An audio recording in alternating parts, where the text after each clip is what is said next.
Alright team, today we are doing another opinions ride.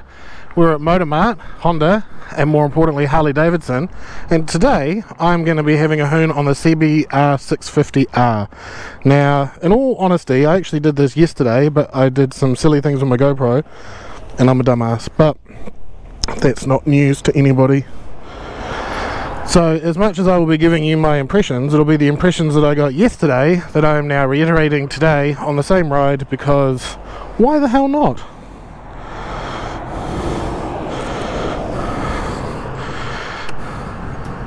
First off, it's got a nice simple little dash which is quite easy to see in the sun. Yeah, that's nice. The thing that it took me a while to get used to was the actually the geometry. Because coming from me wee Harley Davidson, this was quite different. Oh, that's cool. What's that? What is that? Pontiac. Alright, we are back in the city. Just a quick little jaunt down the motorway, because I think with these videos I like to do a bit of everything, you know, same with the car stuff. Just if there's any bike, whatever it is going to get ridden around town, is going to get ridden on the motorway, and it might get ridden on some highways. So I like to try and do a bit of all of those things. So first of all, let's start in the city.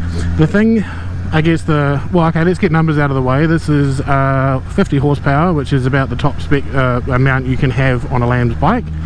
So it's one of the more powerful bikes you can get on Lambs. And it's definitely a nice kind of power too. Oh, damn, that looks good. It's very torquey at the beginning, and that torque will bring you through to about it feels like about 6 or 7, but I wasn't really looking. And then once that torque is sort of starting to taper off, then you get all the horsepower, which is nice. And it's a nice linear power. Like on the KTM, there's basically nothing in the bottom half and everything in the top half. This is quite different. This is all the torque down low, and then once you've used up all of that torque and you're on the horsepower, it just very nicely just keeps rolling on, which is cool. The main thing that I've noticed about this in terms of rideability is just the geometry is so different to what I'm used to. Like, I'm used to my cruiser, so I'm sort of, you know, hands are up here and I'm sort of sitting upright, whereas on this thing it's sporty, but it's not a race bike. Like, it's a very sporty kind of, I mean, it's a race bike configuration obviously because we've got the clip-ons here, but it's not as racy as a full-on CBR600, you know. It's a little bit, it's ever so slightly more upright, it's ever so slightly more relaxed. It's just not as hardcore, which is kind of the whole point of this bike in the first place. Like, they made this bike so that you've got an option of a CBR that isn't a double R, which is nice. It's definitely nice to have that in the market, and it's actually such a good bike that the guys at MotoMart were saying that they don't even bother with the CBR600RR, because this is 15 grand basically as I'm sitting on it, and the double R is 24, but you can buy a Panigale for less than that, so like, why would you get a CBR? So it's definitely nice to know that there are options. But as far as this goes for a Lamb's bike, this is definitely something I've really been enjoying. As I said, it would have been an impressions video, but the GoPro had I malfunctioned the GoPro, that's my bad. I'm always so bad at leaving my indicators on. Wait, look in the mirror. How cool is that? This thing just looks so damn good. That's one of the big appeals about this bike, it just looks so damn good, and it matches my gear. You may have noticed I'm a bit of a slut for Alpine stars, and I like black and grey, and this bike is black and grey, and we likes that.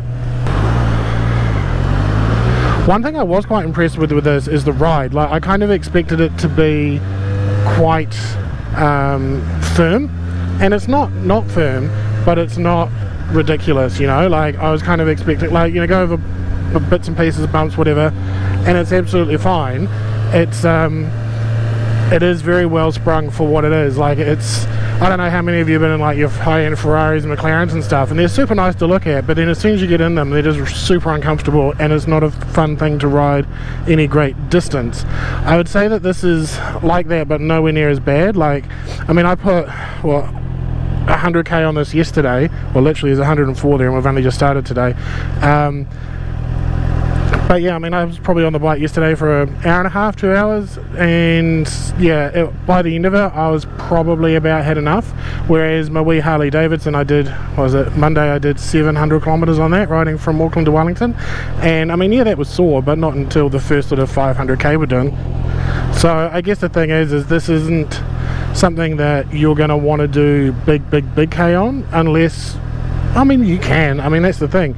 The thing about lands bikes is that they're all more or less going to do the same thing. It's just how do they make you feel on the inside. And I got to say, in terms of how this makes me feel on the inside, it makes me feel like I'm the most talented race motorcycle rider in the world, because it is just so forgiving and so easy to ride. And I feel like everybody thinks I'm the coolest person on the road because I'm on a very attractive bike. But I'm also feeling quite safe, which I think is nice, because I've got that capability. This bike is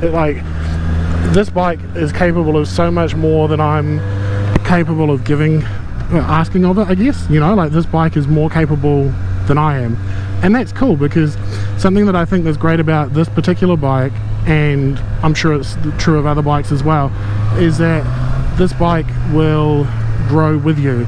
Because if you bought this as your very first motorcycle, one, it's going to be the coolest first motorcycle ever, unless you got a Street 500 like I did, and it's going to grow with you, because you can ride this around upright and just, you know, not riding it, let's say, 100% correctly, and then as you grow and learn and upskill, and you start, you know, laying it over a bit and, you know, steering the proper way with counter steering, things of that nature, it's going to keep growing with you. And it's just going to be like, yeah, no, I know what you're asking, yeah, no, we got this, we can do that. And that's awesome. I think a bike that's got that capability is just going to progress with you over the year and a half, or even longer. Because this is the thing, you might have this for a year and a half and go, yep, no, I want a bigger bike now because I can, dickhead. Or you might say, you know what, this bike's got so much going for it, I love the way it rides, I love the way it handles, I'm just going to keep it, and then maybe just give it a bit more power, you know. So I guess some quick thoughts on motorway riding. I tend not to bother filming on the motorway just because this helmet's actually a bit loud in the wind, so I don't know how well you can hear me. But yeah, motorway riding is very cruisy. It definitely feels like a very solid bike, because this is the kind of bike that's built like the CBR650R, which is capable of absolutely insane speeds. This is also capable of that physically, in terms of its geometry and its suspension and things of that nature, which basically means that cruising along at 100k is really no big task for this. It does definitely cut through the wind in a very nice way. I'm not used to that with my bike, so that's quite cool. I would say it's a little bit susceptible to side wind, just because I'm a little bit higher than on my bike, but again, this is all just relative to what I think I know. So yeah, I mean, again, as I always say, don't take my word for it. Just, yeah, I mean, I'm just sort of telling you what I find, and then do with that as you will. Obviously, if this is something that you're actually quite interested in, then yeah, go get a bum on a seat, go down to MotoMart or your closest Honda dealership and say, hey, I saw this dickhead on the internet say that bike was pretty damn good, I'd like to have a turn, please. You can go take it out for a test ride and see what you think. Something that I've definitely noticed already is my palms are getting a little bit sore, just because I'm kind of forgetting myself and putting too much weight on the bars, and that's just me, because I'm not used to this kind of bike at all. But you know, things you learn, but it's just so damn smooth at turning in. Honestly, really enjoy that. So the thing with this bike is, because it's a CBR, and it really is a CBR, it's got so much physical capability in terms of what the bike can do, in terms of going around bends and things like that. It's so capable, and it's actually really forgiving, which I quite like. Like, it's not a difficult bike to ride. It's actually really easy to ride once you get your head around the geometry, which, if you haven't come from a really different type of bike, shouldn't really be an issue. But like, I like the fact that I can kind of just lean off it a little bit and be like, yeah, I know what I'm doing, I'm totally a bike rider now, and it makes absolutely no difference. Like, it's a nice thing to be able to do and go, yeah, look at me, look how cool I am. At the end of the day, it doesn't really matter, because this bike is capable of going around this corner. What are we doing now? 60 around what is this, 45 at third? This bike could do this at 150 if you wanted it to. And that's the cool thing about this bike, is that as your skill grows, you're going to be able to come along with this bike and go, you know what, that 35 that I was doing at 35 on day one of being a learner, well, I can do it at 50 now, or I can do it at 60 or 70 or 80. And then you start to realize really how capable this bike is. And I think that in the essence, I think that in essence is realistically what is going to be one of the biggest draws for this bike, is the fact that you don't really need to buy a different bike after this. There's no reason that you could not buy this on your learners, go all the way through your full, and then go, you know what, I actually still really like this bike, it's still completely capable. I'm still at the point where I'm like, I don't want to go and spend more money on a motorcycle, and I don't really need to, because like I said, you've already got all of the capability in terms of what the bike's physically capable of the bigger bikes anyway. The only real difference is the power, and I can't remember if I said it or not, but this is out of the box 50 horsepower, which is the upper end of what you can get on a Lamb's bike. But then you've got like a couple of little bolt-on mods and a couple of dollars spent on the motor, and you've got 80 horsepower out of this. Now that's not nothing, that's really quite a lot. So if you were to put 80 horsepower in this bike, you've effectively got a CBR650R. Why would you not do that? If that's the bike that you want and this is the bike that you choose to get you there, you're already there. It's just a couple of bucks on bits and pieces.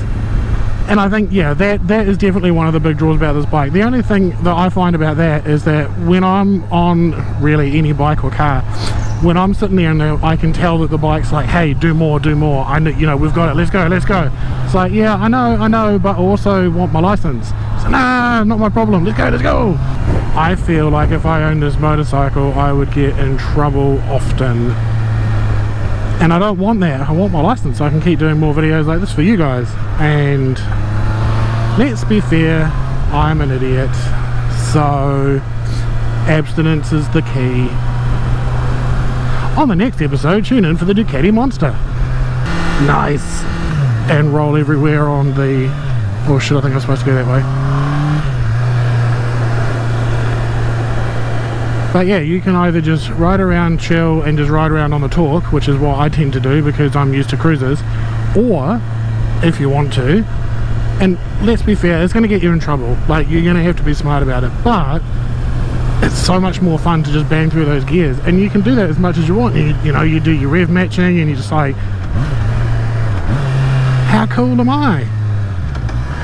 And at the end of the day, the only person you have to impress is yourself, because you're not going to be in one place long enough for anybody else to see it. But yeah, gotta say, thanks for watching. I think that's probably my opinion on this bike. It's very good, it's very capable, it'll grow with you. It is at the upper end of new bike pricing, but it is an upper end bike. It's got a lot of, feels very quality. And the big thing about this, which is why I would consider investing long term in it, is that longevity, because there's absolutely no reason to say, hey, no, this is my learner's bike and get rid of it. Like with my bike, my little Harley Davidson, like 100%, as soon as I can get rid of that and get a big bike, I'm doing it. Why? Because I want to go from 500cc to 1600cc. With this, if you're the kind of person that wants this, chances are you're quite content with 650cc, and that's enough. And you can get some more horsepower out of it, hot it up a bit and go, you know what, yeah, done.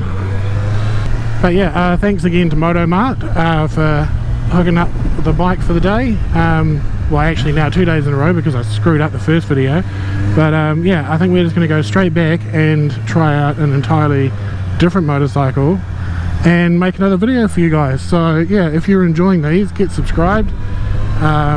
Hit that like button if you haven't already, that really helps us out. Leave a comment, let us know what you think, or if you've ridden one or you're considering one. Actually, more importantly, if you've got questions, bang those out.